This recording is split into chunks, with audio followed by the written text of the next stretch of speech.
What age were you when you started in the war? 19. And what were you in the war? The first place I was stationed at was a camp in Northern Ireland called Ballykinler Camp in Northern Ireland. That was the first place I was ever. I first joined the army. That was the first place they sent me to. It was Ballykinler Camp in Northern Ireland. From there, I volunteered for the. I can't remember now. After I went to Northern Ireland, I go from there. There's some volunteers for the parachute regiment, and I volunteered for the parachute regiment. And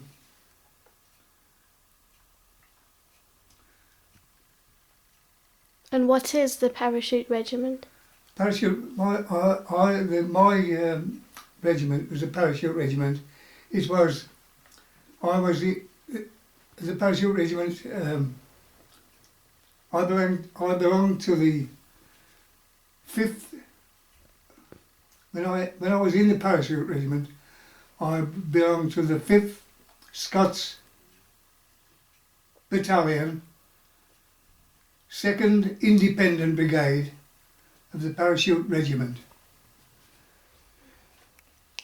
And we were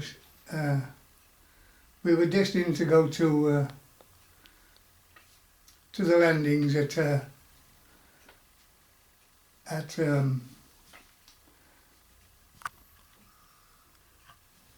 during the invasion period, but fortunately we weren't sent there, and there were five battalions waiting to go, and were never sent. But they did send us to them. They did send us to the Middle East, and we went to the Middle East, and we finished up in Palestine.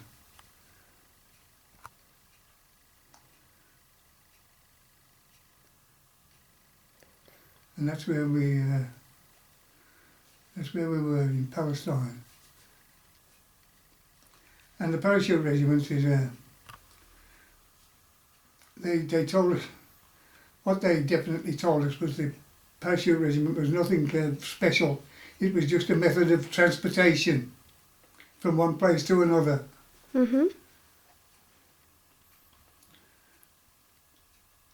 That was the message they gave us in the parachute regiment, that we were nothing special.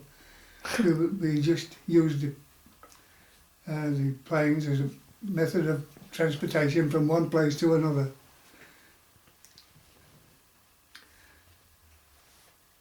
And I was demobilised, they called it demobilised in 1945.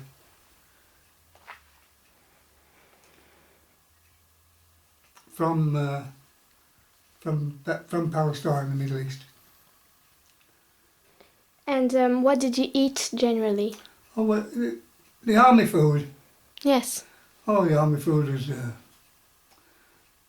much the same stable diet as everybody ate, I suppose. It was army food. It was army cooked. It was cooked by army. It was cooked by army cooks. What did we eat? Just the normal things, bread and meat and whatever. Nothing special. I can't remember really what we ate. And what is this jacket? Huh? When did you use it, and for what reason, and which year? That was the uniform. That was the uniform we had in those days. Khaki uniform. I had the trousers, but the trousers went ages ago. went ages ago. We dumped the trousers ages ago. But that's the jacket. You have a jacket and trousers and a blouse, they call it a blouse, Yeah. and trousers. But I haven't got the trousers. And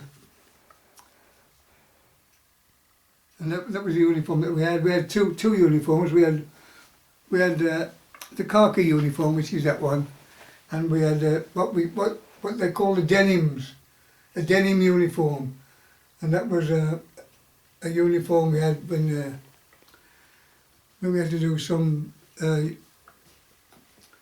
kind of manoeuvre or something like that, or some kind of training. Then you'd wear the denims. But for parades and normal wear, it was the khaki uniform. And what do you think about the war? Do you think it's a good thing, a bad thing? At the time, I was only young, and I felt like I wanted to do something. I was doing something for the war, you know. But I think about it. I don't think much about it actually. It was just the war. The war started in September 1939. The war started. And of course, I wasn't old enough then to go into the army. Just afterwards, went into the army, and I wanted to go in the army. My brother Lou was in the Marines, and I decided I wanted to be in the army, or I wanted to be in some branch of the army. Lou was in the Marines. I had a brother that had been in the army earlier, in the civilian army, if there's such a thing as a civilian army. He was in the Duke of Cornwall's Light Infantry. And I wanted to go in the army, and I went in. I joined the army. I went in, volunteered in there to get into the Parachute. parachute regiment, and just I was comfortable with it. I was okay with the army. I would have gone wherever they sent me. I was a good soldier. I would have gone wherever they sent me. I would have gone perfectly willingly. I was in the army, and if they'd sent me to China, I would have gone to China with no problems. But they didn't send me to China. They sent me to the Middle East. And while I was in the Middle East, due to an unfortunate situation, I had to go to a military hospital. And I spent some time there in the military hospital. And in 1945, I was demobbed, as were thousands of others. As far as we were concerned, and that was the end of the war. 1945, everybody was demobbed. And we had what we call a demob number in those days, and my demob number was 44. Okay. I was demobbed in 1945 with the number 44. And when you're demobbed, that's demobilised, that is. You go to a depot where they fit you out with a civilian suit, civilian clothes, civilian hats. They just fit you out with a civilian outfit so that you're able to go into civilian life without having to wear the khaki uniform. Oh yeah, okay. And if the war was to happen again, like this year or next year, what would you think about it? What would you think it is? I don't know. I don't know really. What would I think about it? I'm not going to think much about it. It's up to the politicians, isn't it? They're the ones who give you the orders and tell you what to do, and when there's a war, when there is a war. But nowadays, I mean, they used to call that conscription. Conscription. But nowadays, they don't do that. Nowadays, there is no conscription. All the army nowadays is volunteers. Although I personally volunteered in 19, I can't remember the date, 19,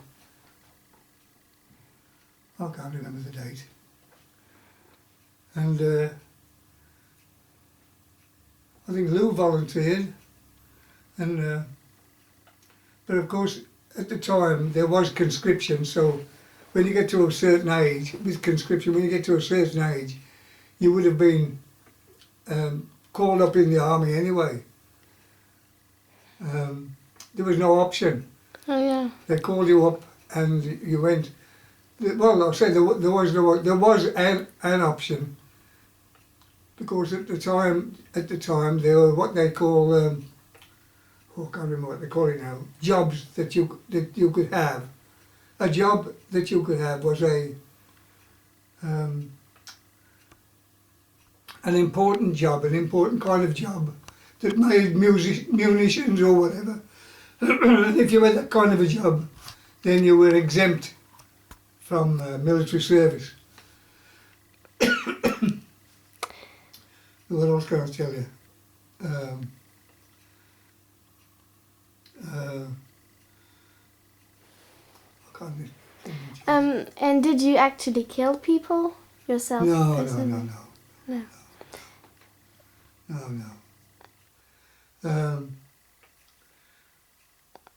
There were people being killed all the time. Both sides being killed all the time. But,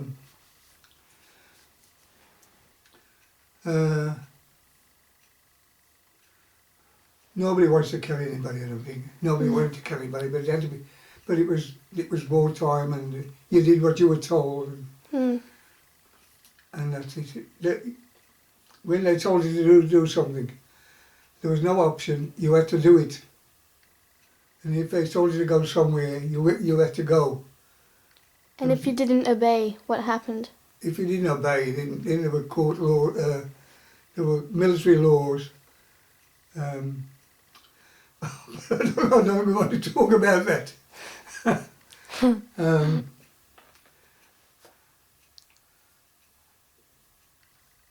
There wasn't any torture or nothing like that. No. But there were military laws that they put you in places like what they call the glass house, or they called it the glass house because it was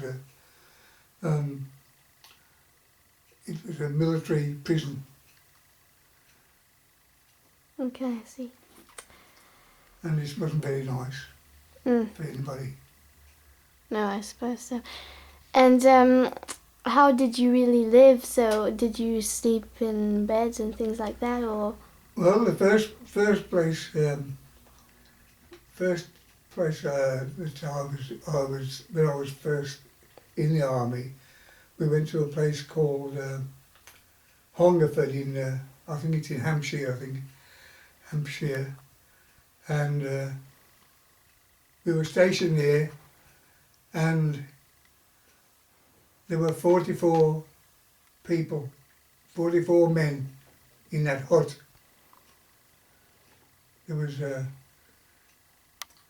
I remember now, there was 44 men, that's right. There was 22 double beds. Is that right? Was that be 44 men? Was that be 44? Double bed is 2, isn't it? I don't know. Yeah, double bed is, double bunks they call, double bunks. There's a bunk there, and then another one about there. That's and that was when we were stationed at Hungerford, and it was from Hungerford we went to the Middle East. That's right. We went from Hungerford. We went to a staging depot, and then we had a I remember now, Staging depot, it was, we got a ship, a troop ship, that took us to the Middle East. And on this troop ship, of course, we were in hammocks Oh, yeah. on the troop ship. And there was a lot of men on the troop ship. There must have been thousands of men on that troop ship, all in hammocks. So you can imagine what it looked like. Everybody was with the sway of the ship. The hammocks would be swaying around. So we all had our duties to do. Everybody had things to do. There was nobody left to just be idle around. You all had things to do. And me and another fellow was mess orderlies. And we had to go and fetch the food from the galley to the deck where the soldiers just where somebody would serve out the food, you know. Mm. And we sailed. We went to the troop ship. We went to the Middle East, and we docked at Alexandria in Egypt. Mhm. Was it Alexandria? I think it was Alexandria. Yeah. I almost thought of the name of the troop ship then, but I can't remember. I think it was Colombia. Was it Colombia? Colombia. I can't remember the name of the troop ship. I remember it. Again, with the seas, something like Colombia or something like that. Yeah, okay. I can't remember it. Okay. And do you have anything else to say on that subject? Or? I was going to say.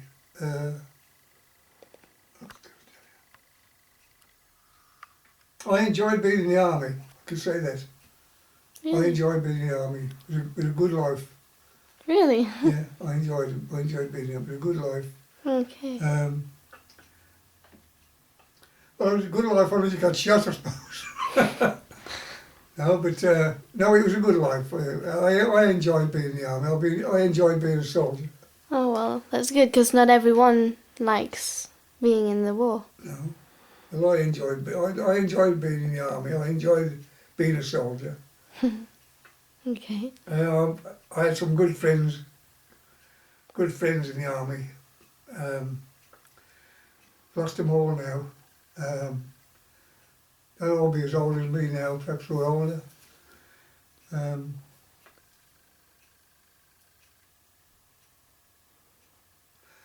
That's about it, I would think. I can't think of anything else. Well, that's okay. And, well, thank you very much for answering the questions. The one thing I can say is that while I was in the Middle East, the countries I went into, I went to Beirut, and of course Palestine, which is now Israel. I went to Israel. What else? Went to most of the Middle East countries, Egypt, and then while we were there, they allowed us. We occasionally got a day leave or a day pass, and we were able to go to wherever we wanted to. Not by yourself, with a certain amount of drivers and one kind of that. We were able to see the Bethlehem and the Dead Sea and places like that. Oh, yeah. Oh.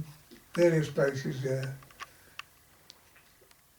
we were able to see over there. Not very often, but we occasionally did get a day to go and see somewhere. So that's about it. I don't think I can tell you anymore. Okay, well, thanks. Just remember this: it was the 5th. Of course, I'm very proud of this. The 5th Scots Battalion of the 2nd Independent Brigade Parachute Regiment. You were? Yeah. Okay, well, I'll remember. Okay. I was a private soldier in the 5th Scots Battalion, 2nd Independent Brigade, Parachute Regiment. Yes. Okay, then, well, thank you very much and goodbye.